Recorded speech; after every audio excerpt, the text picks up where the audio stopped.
todos. Eu gostaria, inicialmente, de saudar todos os presentes.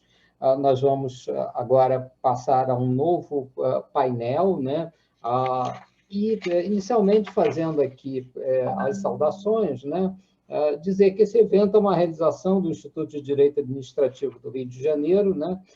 Visando exatamente a questão do debate acadêmico, né?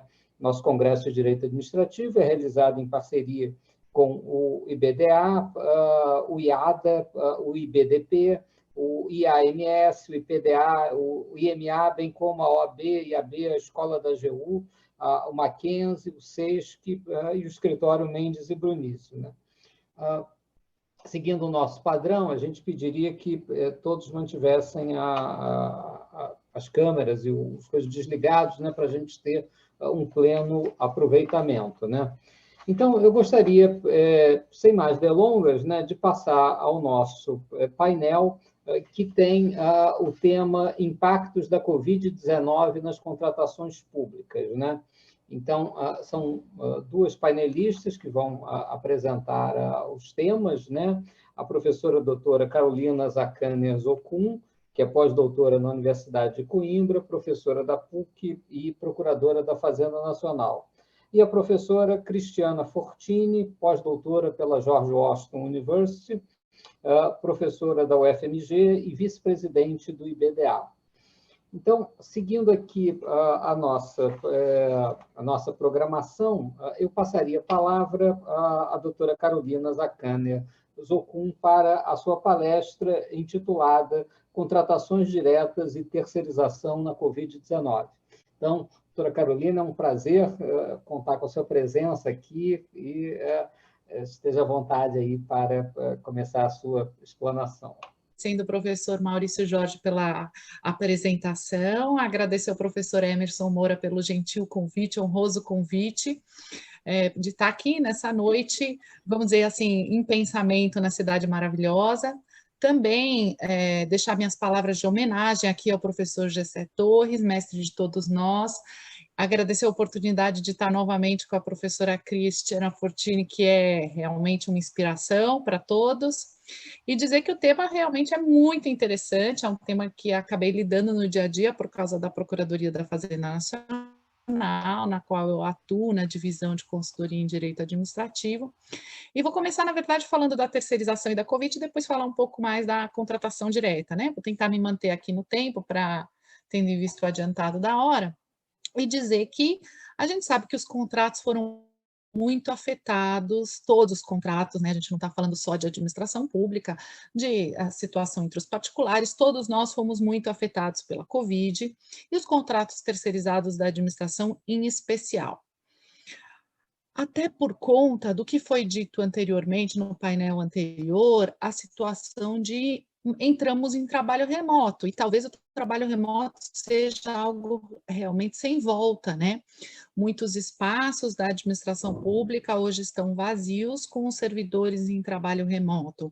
A própria consultoria, que é a área que eu trabalho, ela não retornou à atividade presencial justamente pela necessidade de manter o menor número de pessoas na localidade física. E como a consultoria pode trabalhar remotamente, nós conseguimos continuar assim, exercendo plenamente o trabalho sem ter que estar presencialmente. O que aconteceram com os contratos terceirizados, então? A gente teve uma diminuição muito grande dentro da administração pública, porque efetivamente, ou o prédio fechou por alguns meses, ou ainda que ele não tenha fechado completamente, ele foi extremamente reduzido o número de servidores e número de pessoas que ali circulavam. Então, não havia necessidade de ter o mesmo número de mensageiros, o mesmo número de motoristas, o mesmo número de secretários. Então, o que aconteceu com a terceirização na administração pública em tempos de Covid? Bom, os contratos foram integralmente afetados. Isso falando em termos de administração, digamos, burocrática. É claro que não são todos os contratos da administração que foram afetados, até porque, se você pensar em contratos na área hospitalar, obviamente o número de demandas aumentaram, inclusive de terceirizados, por conta da necessidade de higienização até mais constante, etc. Então, obviamente, eu estou falando dos casos em que nós falamos de um prédio da Receita Federal, um prédio de procuradorias, etc. e tal, em que o trabalho não é um trabalho de oferecimento de serviço de saúde. Nesse caso, desse tipo de trabalho em que não há um oferecimento de serviço de saúde, os contratos de terceirização foram impactados de forma jamais vista, ao menos nos meus anos aqui de procuradoria, que não são tão poucos, mas também não preciso dizer quantos, nunca imaginei que a gente pudesse viver, acho que ninguém nunca imaginou que vivêssemos essa situação. Contratos afetados. Com essa situação, abriu-se para a administração 3 possibilidades jurídicas com base na Lei 8.666. Quais foram elas? Primeira possibilidade, suspensão dos contratos de terceirização, supressão dos contratos de terceirização ou rescisão dos contratos de terceirização. Então, a administração ela tem essas 3 possibilidades, as 3 possibilidades unilateral, ao menos a supressão é unilateral, na medida em que ela, por exemplo, se limitar a 25%. Então, aí a gente teria possibilidades para a administração de alteração unilateral, seja por meio de uma suspensão, seja por meio de uma supressão, ou seja por meio de uma rescisão. Claro que a suspensão superior a esse montante de 25%, deveria haver uma consensualidade nos termos da própria Lei 8.666, do artigo 65. Muito bem. Então, a administração ficou nessa situação, e eu me lembro muito bem de ter atuado nessa área inicial, de, o que a gente faz? A gente vai rescindir o contrato? E na conversa com o gestor, eu falei, bom, mas se a pandemia durar 15 dias, você rescindiu o contrato, o custo da mobilização e da nova contratação ela é muito mais alto. E isso foi efetivamente levado em consideração. Valeria a pena rescindir os contratos, porque eu nunca, na minha cabeça, nunca houve a não opção pela rescisão. Ela é uma opção jurídica.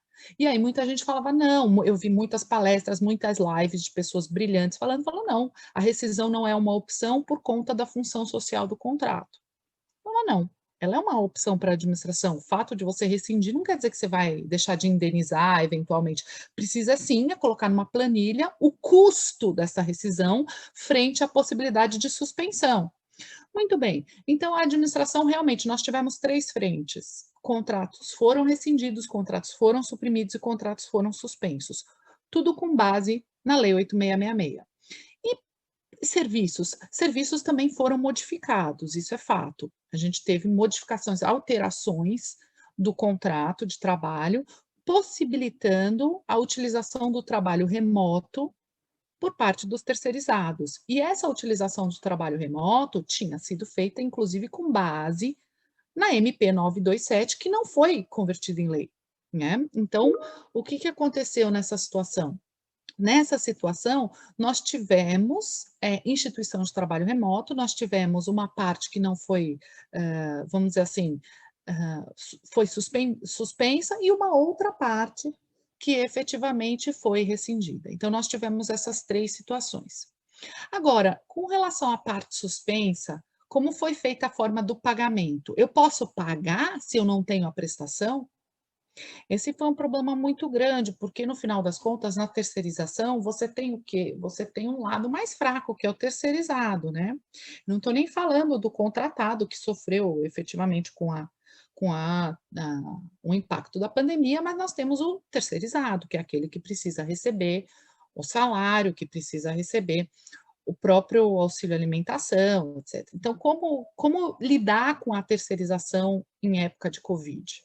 Bom, a primeira coisa que eu diria é, eu não vejo possibilidade da administração pública pagar por um serviço que não é prestado. O que, obviamente, é totalmente diferente do que quando você põe a pessoa, por exemplo, a secretária.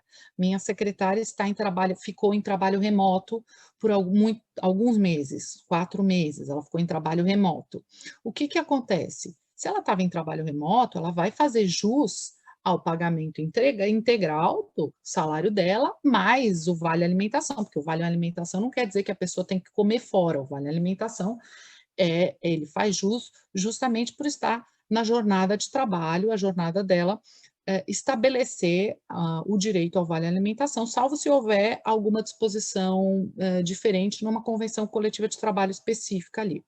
Mas fora disso faz. O vale transporte é claro que não faria jus, né? A gente não tem como pagar o vale transporte se é justamente o oposto, que você quer a pessoa em trabalho remoto na própria casa. Então, esses aspectos, como foram sendo modificados os contratos da administração pública com relação à terceirização?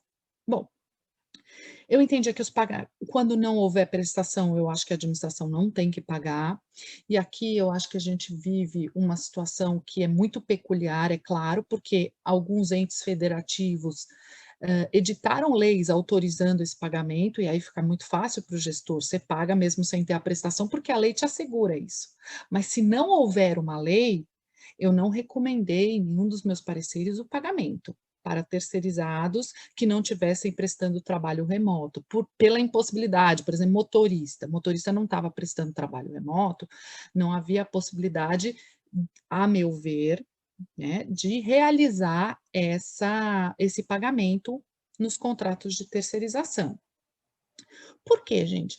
Porque eu não vejo, embora exista uma função social do contrato, obviamente existe algo também a ser preservado, que é um mínimo de prestação. Se não existe uma prestação, a saída para auxiliar aquele trabalhador é outra, é um benefício social que foi prestado por meio do benefício emergencial. O contrato administrativo, ele não é em si um benefício para que você possa realizar, ou pelo menos que você possa tentar diminuir a ausência de equidade da sociedade. Não, na verdade, você não tem no contrato administrativo essa noção de que ele tem que prestar um benefício social. Eu não acho. Acho que para isso existem benefícios sociais. A própria MP 936, que tratava dos benefícios emergenciais, houve a conversão na Lei 14.020 e o pagamento do benefício emergencial, vamos dizer assim, embora, a meu ver, não do modo mais adequado, foi estendido no tempo. Eu digo não mais adequado porque o ideal não seria ter essa redução drástica, né, de 600 para 300, esse tipo de valor. O ideal teria sido uma redução mais gradual, né, você ter, e aí ele é pago até o final, e aí seja o que Deus quiser. Também existe um problema aí, mas é um problema que eu não vou tratar porque há um problema na parte econômica, digamos. E aí a gente teria neste contrato de terceirização a seguinte situação: houve uma supressão, o contrato foi rescindido, e aí há um problema de pagamento de indenização, se ele houver sido rescindido, porque pode ser que algumas áreas nem voltem, a administração precise, como disse a professora Cristiane Stropa no painel anterior, professor Tiago, pode ser que a administração nem precise daquele imóvel, né? Aquele retorno, vamos dizer assim, físico. E aí, neste caso, contratos de limpeza têm que ser rescindidos, porque não vai ter mais a necessidade de utilização de um imóvel para prestação. Então, contratos administrativos poderiam ter sido rescindidos, contratos administrativos poderiam ser suspensos, né, tudo com base no artigo 78, por exemplo, da Lei 8666, que estabelece essa situação no artigo 78, que admite a possibilidade de suspensão aí, conforme o inciso 14, que fala na possibilidade de suspensão do contrato por até 120 dias. Obviamente, a pandemia está durando mais do que 120 dias. Embora as pessoas estejam já numa situação de retorno, né, inclusive de vida social, etc e tal, o vírus não foi embora porque a gente se cansou dele, né? Ele continua aí e, de uma certa forma, novos cuidados têm que ser implementados a todo tempo para que as situações, para que o vírus não tenha, vamos dizer assim, uma nova onda maior ainda. E isso impacta diretamente contratos de terceirização. Por quê? Porque você é obrigado agora a fornecer equipamentos que antes você não era obrigado a fornecer para a secretária, máscara, luva, álcool gel, isso não estava previsto. Então, esses contratos também foram impactados desta forma, né? E a administração, obviamente, se vai obrigar o particular a fornecer esse tipo de equipamento que não havia sido previsto nem planilhado no contrato, de duas uma. Ou a própria administração fornece, ou ela vai ter que reequilibrar esse contrato, né? E o reequilíbrio do contrato de terceirização não é um reequilíbrio fácil de se fazer nesse momento, porque a gente não está no pós-pandemia, a gente está dentro ainda da pandemia. Então, dizer que a gente já sabe quantos contratos foram desequilibrados é algo muito difícil de imaginar que a gente já saiba hoje qual foi o exato desequilíbrio, porque eles ainda estão sofrendo impactos. Então, eu não tenho, né? O ideal seria deixar para um momento posterior para analisar isso. Mas muitas vezes as empresas não têm como esperar um momento posterior para que, com olhos, né, no futuro, a gente olhasse para o passado e falasse: o desequilíbrio foi de tanto. Então, a gente ainda está no momento de desequilíbrio. O problema é o quanto desse desequilíbrio vai ter que correr por conta da administração pública. Que esse é um outro problema muito sério que a gente está vivendo. É a ideia de que a área extraordinária vai correr por conta da administração pública integralmente. Porque é isso que a Lei 8666 fala, né? O problema é que a Lei 8666, quando ela fala disso, ela traz uma situação que é uma situação de condição normal de temperatura e pressão, que não é a condição que a gente está vivendo.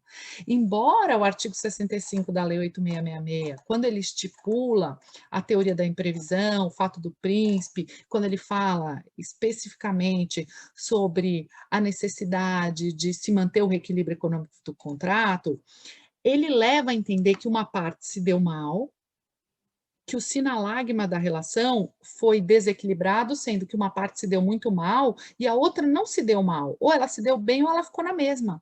O que não é o que ocorre no caso concreto. A gente tem um jogo do perde-perde. A administração é vítima também. Então, eu imaginar que ela vai recompor o equilíbrio econômico-financeiro do contrato e tudo correrá às custas dela, me parece uma visão inadequada. Ainda que a Lei 8666 permita esse tipo de avaliação, eu não creio que ela foi realizada para esse tipo de situação, né? Na verdade, o que acontece nesse caso? O contrato ele sempre vai nascer com uma base objetiva, com determinadas circunstâncias. Se tais circunstâncias se alteram por um fato imprevisível, o contrato pode ser resolvido ou revisto. Daí que a gente fala rebus sic stantibus, né? As coisas assim estando.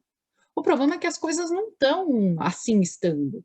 Na busca pelo sinalagma, ambos são vítimas, a administração e contratado. Por que só uma das partes vai perder sozinha? Por que só a administração vai arcar com essa conta?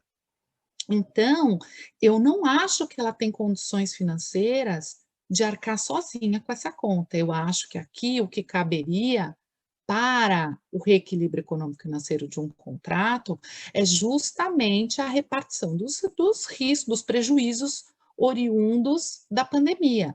Até porque não foi a administração que deu causa. E quando a Lei 8666 fala em previsão, você pensa num insumo que alterou um problema, e não uma crise mundial que alterou todos, né? A relação de todos. Uma coisa é você impactar um lado e o outro ficar normal. Outra coisa é você impactar os dois e falar que só um vai correr. Eu acho muito complicado dizer que a administração tem que assumir a conta desses contratos, justamente porque senão você cria uma situação muito benéfica, que nenhum lugar do mundo vai ter um seguro tão universal quanto ser contratado da administração pública. Então, eu vislumbro um problema muito sério quando a gente fala em contratos com a administração pública, jogando para a administração o papel de reequilibrar esses contratos de forma sozinha. Aí, olha, até olhando aqui o chat, ao mesmo tempo que eu falo, vem a ideia das soluções consensuais. Eu acho que a gente tem que olhar muito bem as soluções consensuais, né?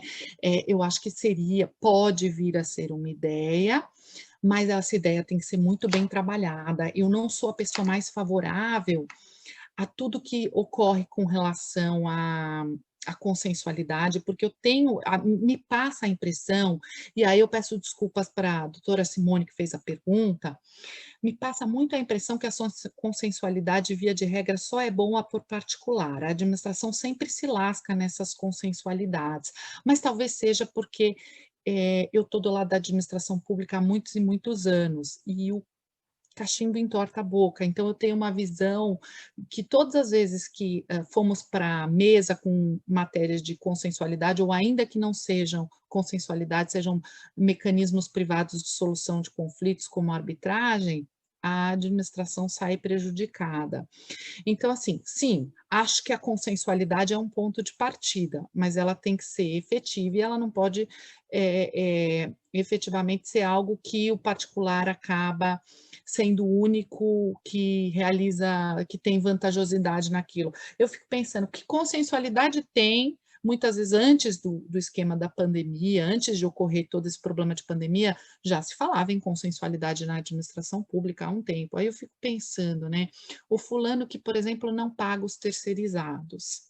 Aí ele fala, não vou ainda, não quero que a administração me cobre, vamos fazer um acordo aqui, uma consensualidade. Que consensualidade cabe nesse caso? Nenhuma, a administração não pode fazer acordo com esse tipo de pessoa que não paga o salário daquele que presta o serviço. Então eu vejo que não é tudo que dá para ir para a consensualidade, é claro que a gente pode falar sempre nos direitos patrimoniais disponíveis, mas, a meu ver, eles são disponíveis para o particular, né? A administração tem essa disponibilidade, gente, é nosso dinheiro, é dinheiro do contribuinte que está ali. Então, a pergunta é muito boa sobre a consensualidade e a possibilidade de se utilizar essa consensualidade, né? Mas tudo, a meu ver, tem que ser feito de uma forma extremamente transparente, para que a consensualidade não seja mais um modo de jogar nas costas da administração, uma conta que não pode ser só dela. Muito bem. Prosseguindo aqui, não são todas as perguntas que eu consigo ver, só aquelas que pulam assim ao mesmo tempo, tá? Como eu ainda tenho que falar ainda um pouco, pelo menos, sobre a dispensa, que o tema é muito amplo, e eu não posso ficar muito tempo nesse tema, até porque nós todos queremos ouvir a professora Cris, eu vou falar sobre a contratação direta na Covid, né? A contratação direta na Covid, ela é estabelecida por meio do artigo 4º, né, da lei da Covid, que é a lei 13.979, e ela traz que é dispensável a licitação para que, na verdade, essa redação era dada pela MP 926, e aí essa MP foi convertida na lei 14.035, e fala que é dispensável a licitação para aquisição ou contratação de bens, serviços, inclusive serviços de engenharia, e insumos destinados ao enfrentamento da emergência de saúde pública de importância internacional. Muito bem, o enfrentamento da Covid. A primeira coisa na contratação direta, gente, é que não é contratação direta apenas para insumos e serviços e bens relacionados à saúde pública, ou seja, aqui a contratação direta não é só para leito, medicamento, luva, álcool gel, não. Aqui, quando a gente fala enfrentamento da emergência, a gente está dando algo mais amplo. Por exemplo, se eu preciso de computadores para realizar o trabalho remoto, eles podem ser contratados, né, realizada essa contratação por conta da Covid, muitos não estavam preparados para ter essa tecnologia em casa ou ter alguma outra forma necessária de trabalho remoto, eu posso ter contratação desse tipo de bem de computadores com base nessa lei, uma contratação direta com base nessa lei da Covid. Por quê? Porque ela serve para enfrentar esse momento de emergência. Então, isso aqui não é só para insumo destinado à saúde pública, é para enfrentar essa emergência. Então, é possível que essa contratação de bens e serviços não seja só para hospitais, etc. e tal, seja para enfrentar, que foi o exemplo até o professor Tiago, que me antecedeu, comentou sobre a contratação de computadores, laptops aí para os universitários, para que eles possam realizar esse trabalho remoto, possam assistir às aulas remotamente, que a universidade adquiriu esses bens. Então, ótimo, seria uma forma que você poderia utilizar a dispensa de licitação. Muito bem. Ainda a lei traz, né, no que tange a contratação direta, uma hipótese que não é de dispensa, mas ela coloca como se fosse de dispensa, que é uma hipótese de inexigibilidade, que essa eu acho que tem que tomar muito cuidado. Na dispensa também, eu falo para o gestor, se você acha que dá para fazer um pregão com o prazo reduzido da lei da Covid, faça o pregão, porque obviamente o pregão, ele vamos dizer assim, ele te acoberta muito mais, porque você dá igual oportunidade a quem queira participar, etc. A única diferença, eu diria que é porque aqui a contratação direta tem um objeto muito mais amplo do que a licitação da Covid. Porque a contratação direta é para qualquer coisa, inclusive bens, serviços de engenharia e insumos. Não está falando bens e serviços comuns de engenharia.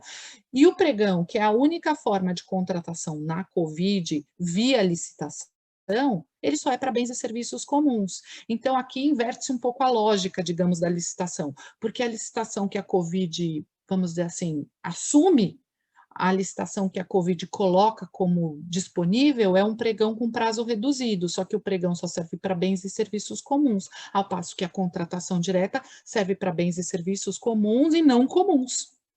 Então, aqui nós teríamos essa diferença. Mas eu estava falando da hipótese aqui que eu acho que tem que tomar cuidado, que não é uma hipótese de dispensa, mas que está no parágrafo 3º do artigo 4º, que fala sobre a situação de haver uma única fornecedora do bem ou prestadora de serviço. Não é uma hipótese de dispensa, é uma hipótese de inexigibilidade, embora a lei trate como dispensa, é inexigibilidade porque só tem o fornecedor exclusivo. Neste caso, é possível a contratação, ainda que eles tenham uma sanção de impedimento ou suspensão de contratar com a administração pública. Ou seja, ainda que seja um fulano sancionado pela administração pública, aquele que era um mau fornecedor, né, do serviço, ou um mau fornecedor do produto, ele pode ser contratado por inexigibilidade com base na lei da Covid. Aqui eu acho que o cuidado tem que ser amplíssimo para o gestor, ele tem que pensar muito antes de realizar essa contratação, porque embora seja o único, é um único que é mau prestador. Então, teria que efetivamente estar extremamente motivada essa aquisição, tá? É claro que isso, se ele for contratado e prestar super bem o serviço, isso não o torna livre, vamos dizer assim, da sanção. Ele ainda assim, em outras contratações normais, ele vai ter que saber que ele não vai poder ser contratado, porque isso não, digamos assim, faz com que ele se livre da penalidade que foi anteriormente aplicada. Muito bem.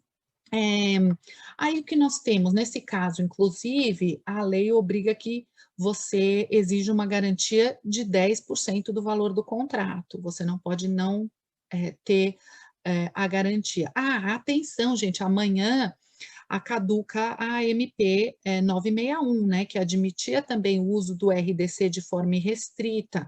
Então, a gente não vai ter mais essa possibilidade, nem a hipótese que nós tínhamos visto, que era uma situação de dispensa maior em razão do valor, não apenas para a Covid, era genérico, para todos, né, as contratações, a gente teria aquela dispensa maior em razão do valor, mas amanhã, se a MP não for convertida em lei, parece que não será, embora exista o projeto de lei, nós teremos o retorno aos valores anteriores, né, de 17.633 mil, e fugimos da ideia de 50 mil e 100 mil para a contratação em razão de valores em tempos de Covid.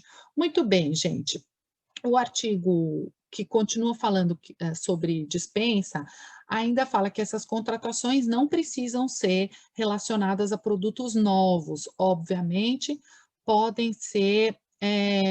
A Cris está falando que está com indicação de aprovação, inclusive com acréscimos. Cris, a informação que eu recebi hoje diretamente do pessoal da Câmara Nacional de Minutas de Licitação e Contratos é que ela talvez não fosse aprovada, não dá, vai ter o gap, né? Basicamente como aconteceu com a MP 927 e a Lei 14.020, não vai ser imediata, pode ser que ela sobrevenha uma lei mesmo que trate exatamente do mesmo tema, mas eu não sei se ela vira amanhã, é isso que eu quis dizer, então talvez tenha um gap aí entre a existência, a possibilidade do uso de uma dispensa em razão do valor mais ampla e do RDC de forma ampla, e essa situação de que hoje nós estamos vivendo, de que amanhã, por exemplo, não poderia mais utilizar até que sobrevenha a lei. Então, aí vamos ver como é que vai ser. Vamos lá.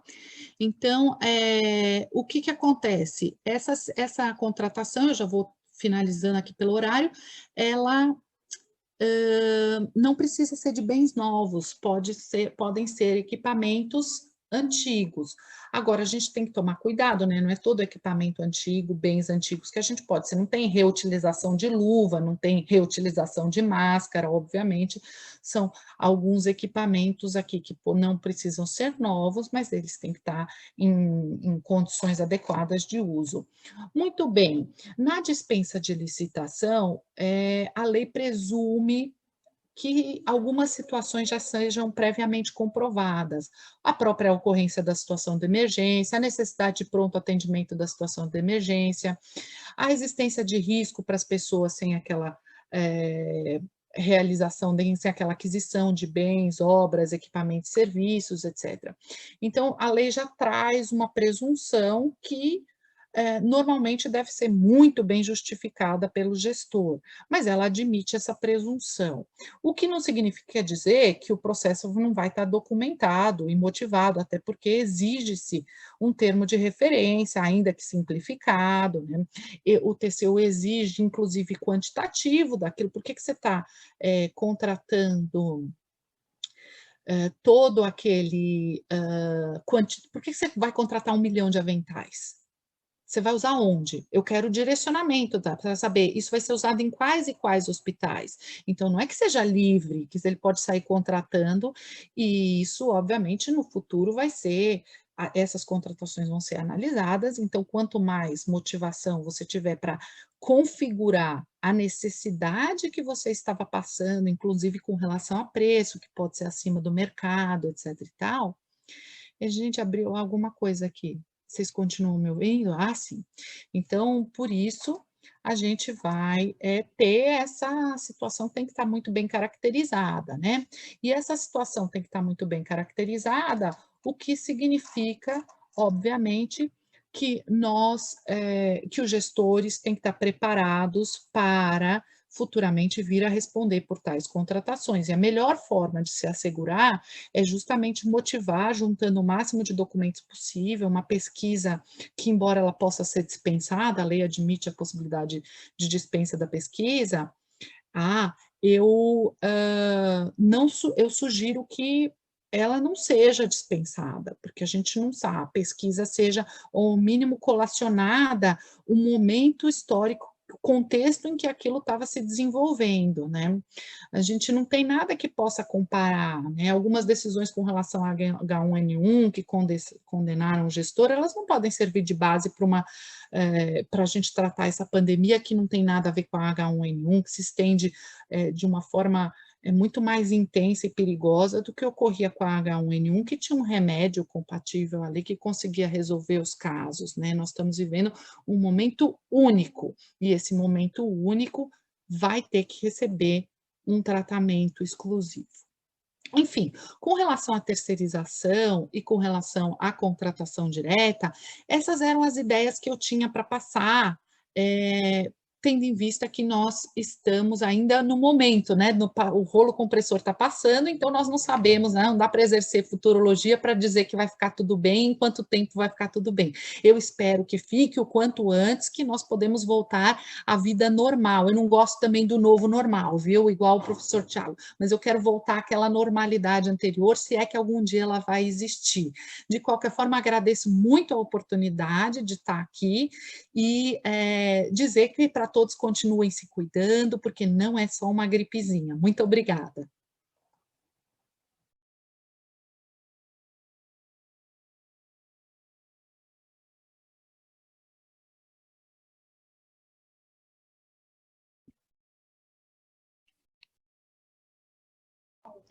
Pronto. Perfeito. Professora Carolina, obrigado pela palestra, foi muito interessante. Acho que a senhora abordou pontos fundamentais, eu acho que dessa questão, né? A administração pública entrou numa barafunda com essa questão, né? As dúvidas eram muitas. Eu acho que a gente conseguiu trabalhar bastante, de maneira bem interessante, essa questão emergencial, né? Que a Covid trouxe, com todas as implicações que isso trouxe para a administração, né?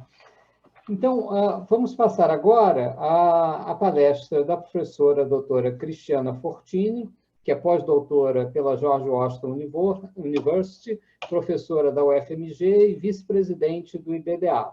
A professora Cristiana vai nos falar sobre Covid-19, a verdade sobre as deficiências da contratação pública.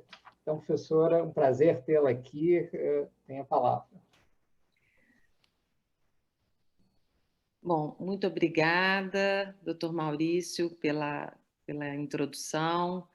Quero também agradecer o convite ao professor Emerson, agradecer a oportunidade de estar com a Carol. Na verdade, eu e a Carol vamos ter dois momentos de encontro essa semana, né, Carol? Porque sexta-feira de manhã a gente vai se encontrar de novo. Eu peço primeiro desculpas porque farei uma apresentação realmente muito breve, dessas coisas que a gente não pode prever. Eu tenho um cliente que teve o seu contrato de concessão, a caducidade do seu contrato de concessão declarada. Estava aqui ouvindo a Carol e, ao mesmo tempo, redigindo uma tutela que vou ter que levar ao judiciário de maneira urgente. E depois também da fala da Carol, que é sempre tão didática, tão profunda, com uma vasta experiência nesse cenário da contratação pública. A gente está em balcões distintos, né? Porque a Carol, eu acho que esse negócio do cachimbo faz a boca torta, mas é de todo mundo também. E eu tenho uma visão mais pautada pelos desafios que os particulares enfrentam no cenário das contratações públicas. Eu escrevi aqui alguns pontos e vou direto a eles. Acho que a primeira coisa que a gente percebeu não, isso foi talvez mais evidenciado, se jogou uma luz bastante intensa sobre as dificuldades que a administração pública tem e não estou culpando exatamente a administração pública, mas são dificuldades que a administração pública tem no enfrentar das questões ligadas às contratações. Nós adotamos no Brasil, e ainda não conseguimos virar essa chave totalmente, um modelo burocrático de atuação, por mais que a gente tenha percebido uma mudança que se inaugura com a introdução na Constituição de 88 do princípio da eficiência, a introdução de maneira expressa na Constituição com o princípio da eficiência, a nossa matriz legal em termos de licitação e contratação pública, a nossa norma-mãe, é uma norma que bebe de uma fonte burocrática, acreditando-se que o rigor do controle, que a observância do passo a passo, que a rigidez, digamos, litúrgica, tudo isso seria um caminho que levaria a administração e a coletividade ao arco-íris. E logo, qualquer tipo de desvio, qualquer tipo de eventual desconexão litúrgica comprometeria o alcance do interesse público, daí a necessidade de um aprisionamento a essa ritualística. Evidentemente que há uma sustentação doutrinária, dogmática para isso, não se trata de um devaneio, mas o fato é que nós temos uma lei que não apenas hoje se reconhece como uma lei incapaz, de fato, de salvaguardar o interesse público, como bem próximo ao seu nascimento, assim já se mostrou. As críticas à Lei 8666 não são críticas apresentadas ou derivadas do momento pandêmico, mas são críticas que comemoram anos de aniversário. Eu me lembro que eu ainda estava nos bancos da faculdade quando já se falava de uma alteração da Lei 8666 e tempos se passaram, décadas se passaram, nós estamos ainda utilizando. Claro que com alguma folga advinda de leis que foram editadas exatamente a partir de um reconhecimento de uma falência, de um fracasso, de uma incapacidade da Lei 8.666 de enfrentar e resolver de fato os problemas tanto da administração pública, quanto inclusive dos particulares que com elas contratam, mas ainda temos um pilar de sustentação importante, que é a Lei 8.666. Bom, o que a Covid faz? O que esse vírus promove? Já que esse vírus interfere em tudo, ele interfere também nesse cenário. E ele interfere, por exemplo, para nos mostrar que nós temos uma contratação emergencial, um formato, um regramento sobre contratação emergencial que não é capaz de tutelar o interesse público. A contratação emergencial deveria, aquela nos moldes do artigo 24.4, deveria ter sido capaz de endereçar o problema da Covid, e não foi. E não foi por duas razões. A primeira é o fato de que a própria Lei 8.666, pensando que a contratação temporária, e nisso não há uma falta de sentido a priori, seria necessária, conveniente, apenas para suprir temporariamente um problema, ela fixou uma regra temporal, e esta regra temporal não admite, pela redação da lei, nenhum tipo de flexibilidade. Então, faz até sentido pensar que a contratação emergencial, como uma exceção a um percurso normal que deve ser observado pela administração pública, não poderia ser utilizado de maneira vulgar, daí estar premida numa condição temporal. Mas quando a lei fixa os 180 dias e não admite prorrogação, e não traz nenhum tipo de abertura para uma situação de excepcionalidade que justificasse, uma excepcionalidade permanente, né? Ou melhor dizendo, uma excepcionalidade contínua para além dos 180 dias que justificasse a contratação, ela pode, e aqui estamos nós vivendo isso, não resolver de fato o problema que está sendo vivenciado. Precisamos, então, de editar uma outra lei com um outro conteúdo sobre contratação temporária, para dizer a contratação temporária será possível, ela tem um prazo de 6 meses, mas esse prazo pode se avançar para além dos 6 meses, exatamente porque o problema vivenciado pela administração pública não respeitará essa delimitação temporal. A delimitação temporal, ela pode ser descompassada daquilo que a administração pública está vivenciando. E, para além disso, que é uma falha, digamos assim, que decorre do texto expresso da lei, a própria doutrina e os órgãos de controle foram acumulando uma certa gordura na contratação temporária e tornando essa contratação temporária contratação emergencial, desculpa, cada vez mais pesada, cada vez mais inchada, cada vez mais distante do elemento básico que a justifica, que é a premência do tempo, que é a urgência, que é a necessidade de satisfazer o interesse público ali, naquele instante. Então, a gente percebe que, a despeito do 32, parágrafo 1º da Lei 8.666, e olha, já teria uma solução na própria lei, falar que se podem dispensar os documentos exigidos na Lei 8.666, lá nos artigos 28 a 31, em determinadas situações, como situações de pronta entrega. Nós temos o hábito de perceber, ou é usual encontrar casos de contratação emergencial em que a administração pública demanda uma série de documentações ao particular, documentações essas que, claro, freiam de fato a celebração do ajuste com o particular, dificultam, então, a própria vida da administração, quando a própria Lei 8.666 já ofereceria uma alternativa para isso. Isso sem falar em outros aspectos, como a questão, eu falei, né, a questão documental, a questão do tempo, um olhar de desconfiança absoluta para a questão da contratação emergencial. Enfim, veio o Covid, veio a necessidade, então, de se delimitar de uma outra forma essa figura. Logo, nós temos que concluir que o modelo de contratação emergencial que nós temos aquele que, digamos, clássico, ele não se mostra ajustado. Porque se ele se mostrasse ajustado, nós não teríamos que ter editado uma outra hipótese de contratação emergencial. E a gente pode imaginar, mas nós estamos vivendo um momento único. A Covid, ela não tem um correspondente.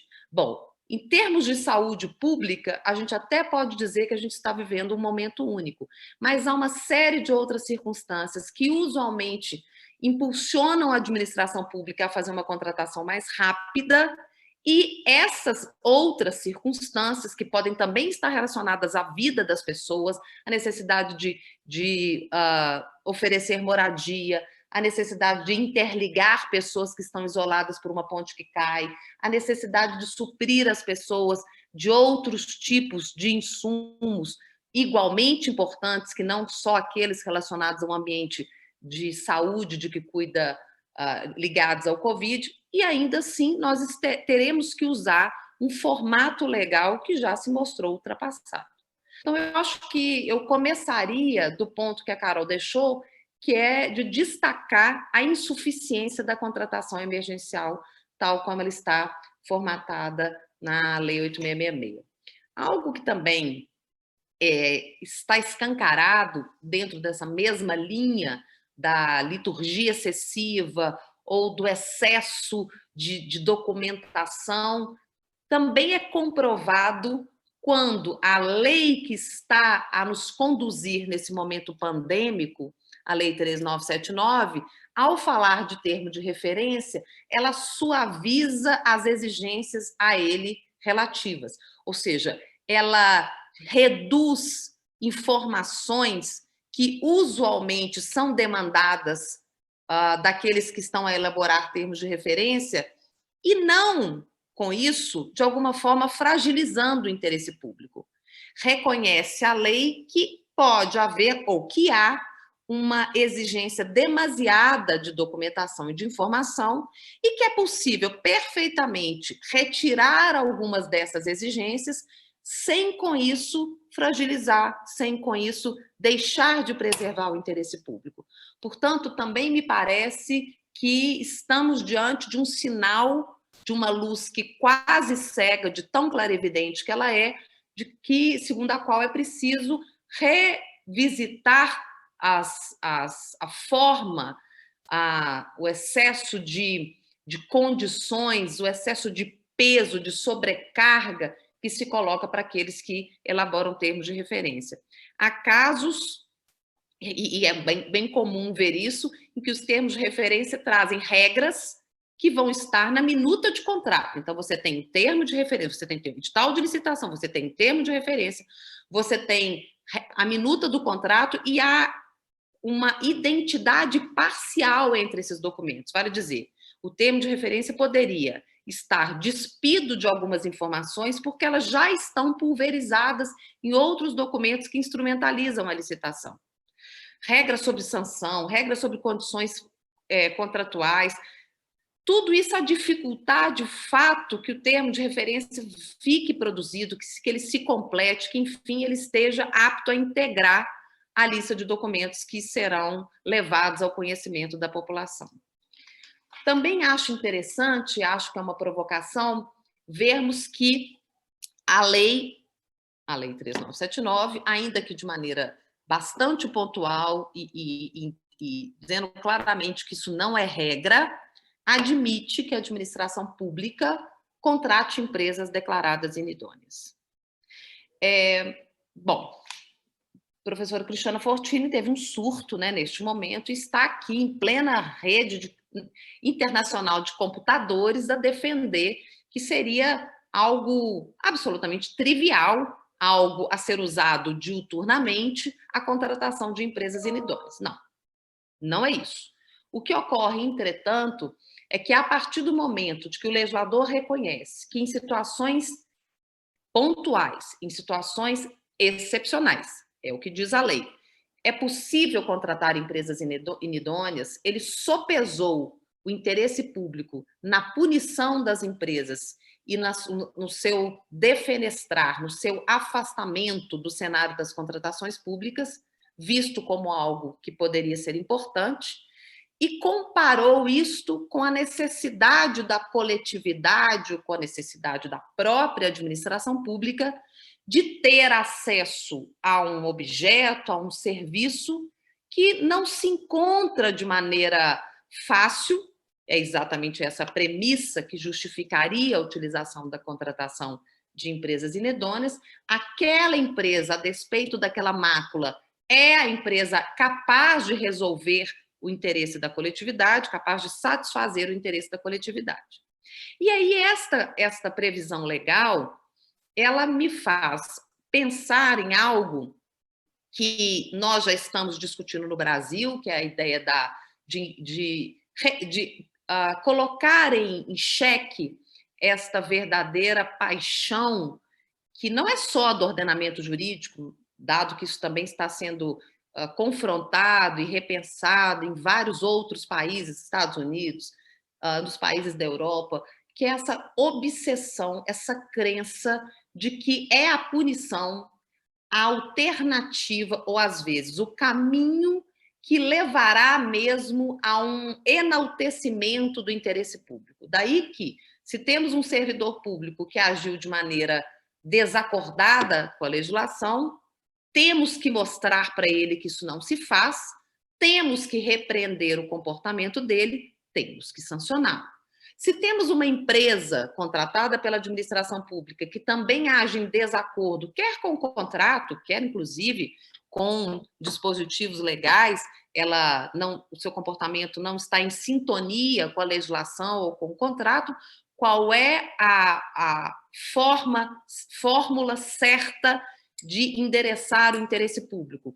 Repreender este comportamento, repreender esta empresa, mostrar, sinalizar para ela que isso não é tolerado e assim premiar-se-ia o interesse da coletividade.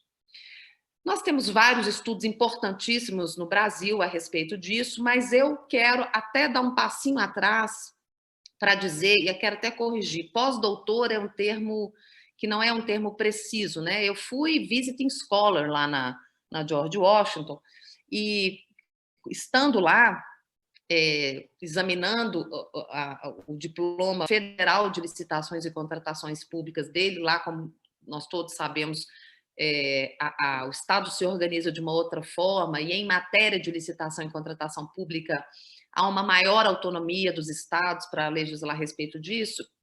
Portanto, o meu foco era o normativo federal.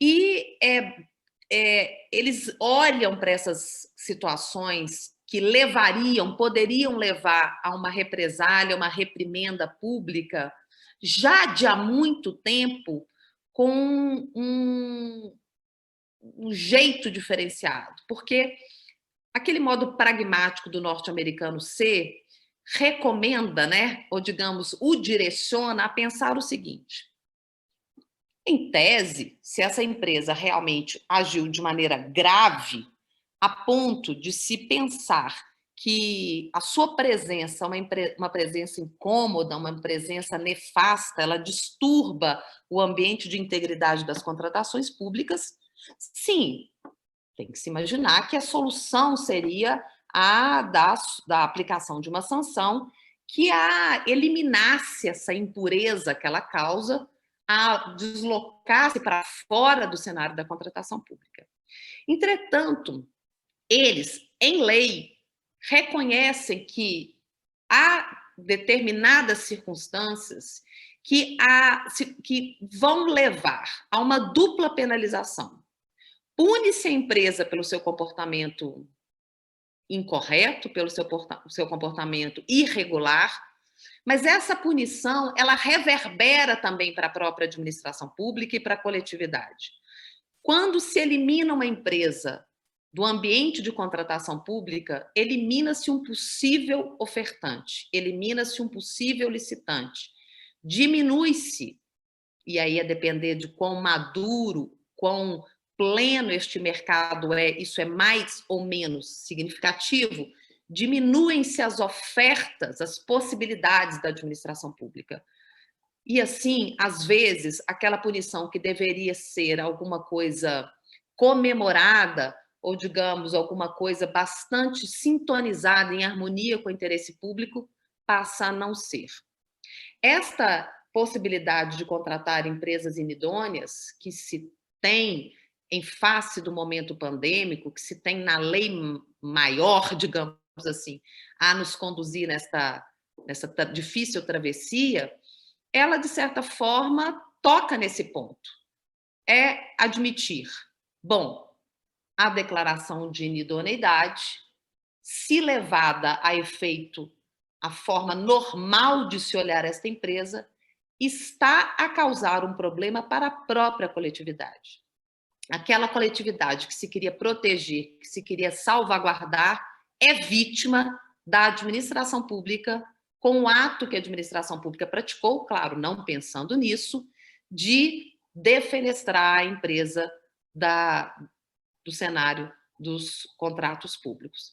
Portanto, acho que também aprende-se um pouco, e isso se afina com o que nós estamos a estudar aqui no Brasil, né? De uma certa forma, já avançamos muito quando admitimos acordos de leniência, quando temos lá o artigo 26 da LINDB, quando admitimos SUSPAD. Belo Horizonte é um município em que essas ideias, graças ao professor Luciano Ferraz, quando controlador-geral, são ideias bastante consolidadas. Então, Belo Horizonte tem SUSPAD, afasta-se a penalidade do servidor, entendendo que é melhor para a coletividade não aplicar a pena, mas suspender o processo administrativo, há umas condições para isso.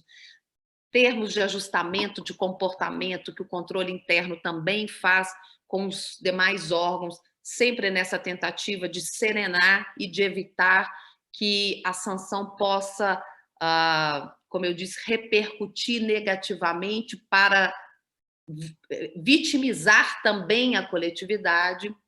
E acho que a 13.979 realça, destaca, salienta os possíveis contratempos que a sanção, especialmente as sanções que são mais excessivas talvez não seja a palavra, mais gravosas, sanções que são mais pesadas, podem trazer para a coletividade. Algo que também queria comentar é a questão das prerrogativas públicas. Eu sou, e há muito tempo, uma crítica bastante feroz da forma como o ordenamento jurídico pensou as prerrogativas públicas em matéria de contratação pública. Não desconheço, não ignoro que há uma inspiração protetiva ao interesse público.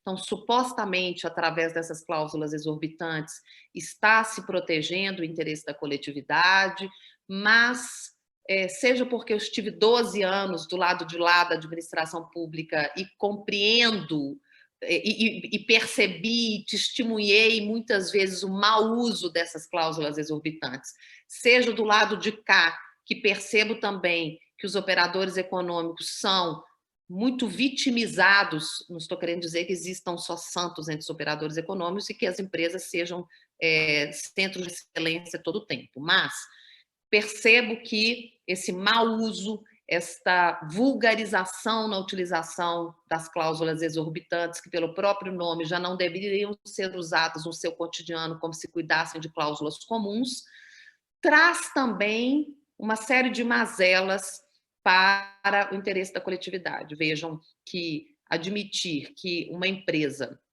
possa ficar a esperar a administração pública pagá-la com uma autorização, porque de fato o que a gente tem na lei e a leitura que acabou se fazendo na prática disso é nesse sentido, que a administração pública, a despeito de toda a lógica de planejamento que envolve a licitação, e nós estamos falando de um procedimento, de um conjunto de atos que partem desde a indicação da demanda, a sua explicitação, a indicação de dotação orçamentária, fora a hipótese de registro de preços.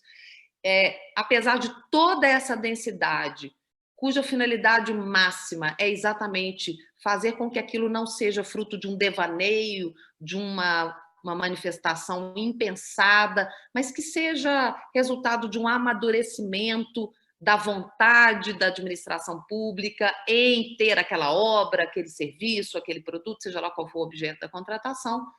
O que se tem por causa da prerrogativa prevista na lei é, na verdade, não uma utilização aqui ou acolá do atraso permitido pela lei, mas, na realidade, a própria transformação daquilo que deveria ser invulgar em algo que é usado de norte a sul, de leste a oeste no país.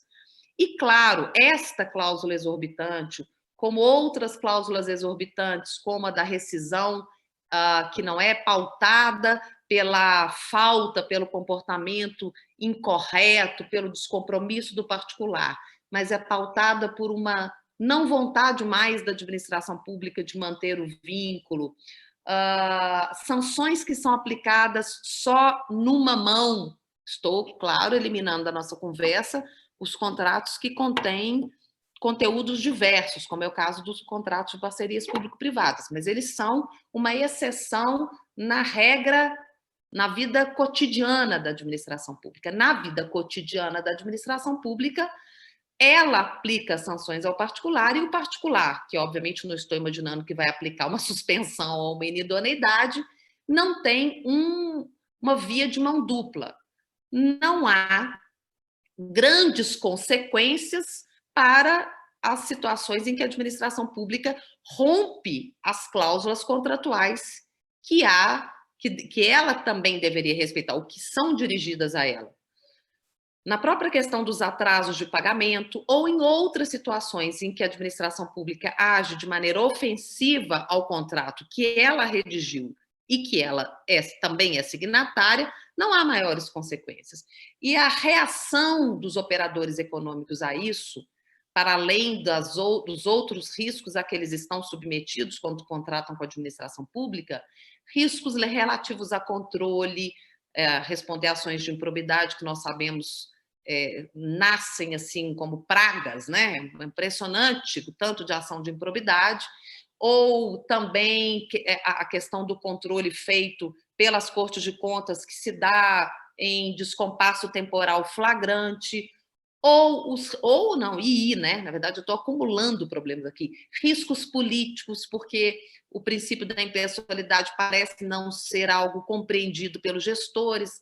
Logo, se o contrato foi celebrado na gestão anterior, o atual contratante acha que ele está livre, que ele está desonerado de observá-lo. Então, na hora de se fazer pagamento, ele dá uma preferência àqueles que são contratados da sua gestão, quando não são outras as razões que os levam a dar preferências, obviamente, ofensa à ordem cronológica que é imperativa, já é imperativa na legislação atual.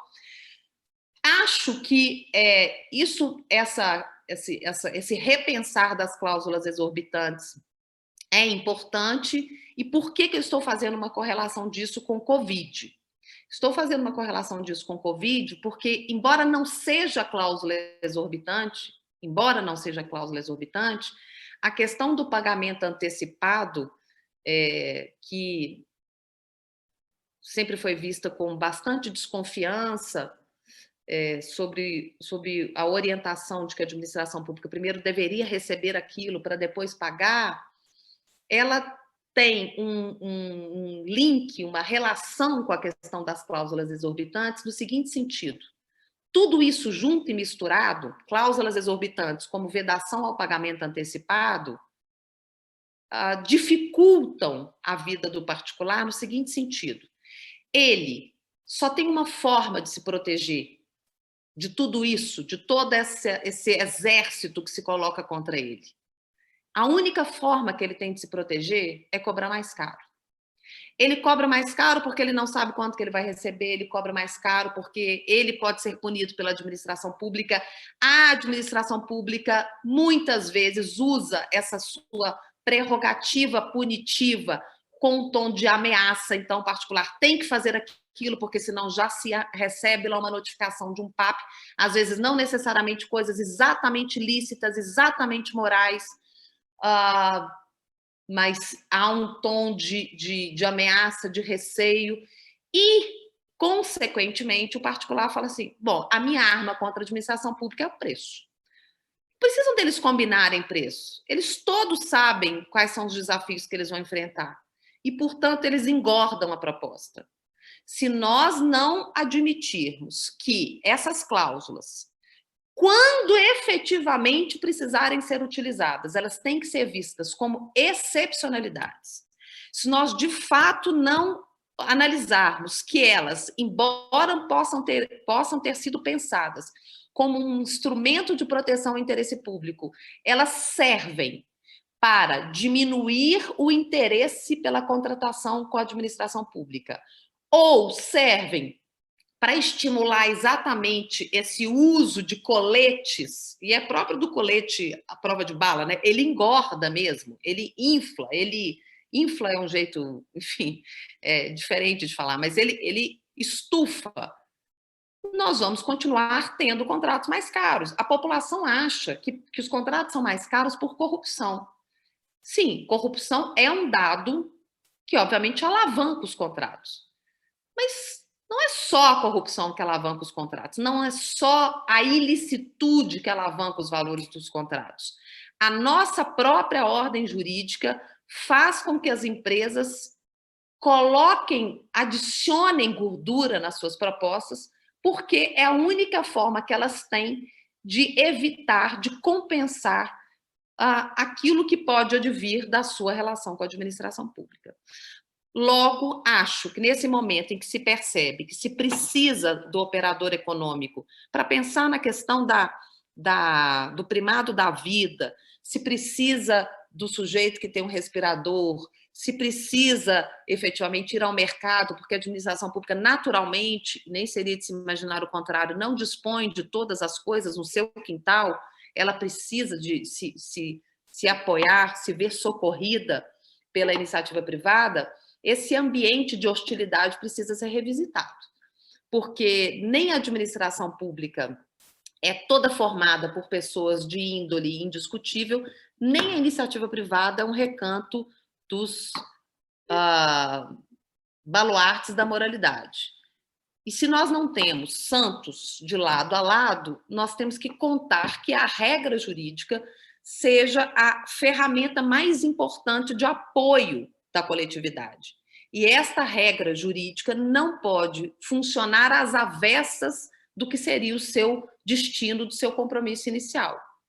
Por isso, quero sempre e sempre enfatizar que nós realmente temos um dever, estudiosos, interessados pelo tema, de analisar criticamente a própria ordem jurídica, a legislação, para falar de uma parte da ordem jurídica, a fim de identificar o que nela pode estar em desserviço da coletividade. E é por isso que eu quis mencionar a questão das cláusulas exorbitantes e do pagamento antecipado.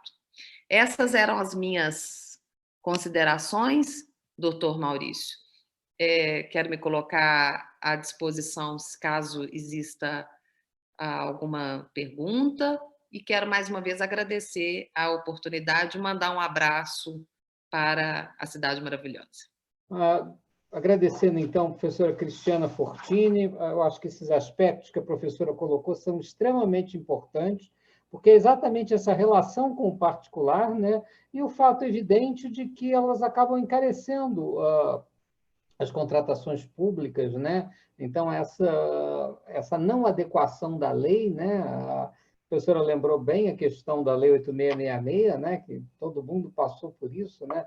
A famosa reforma da Lei 8666, ela continua aí com as suas vantagens, mas também com as suas mazelas, né? Então, isso é uma coisa extremamente importante. Eu acho que ficou agravado com essa situação toda da Covid-19, né? Eu acho que a gente está aí no limiar aí do nosso tempo, né? A gente tinha programado o congresso até às 21 horas, né?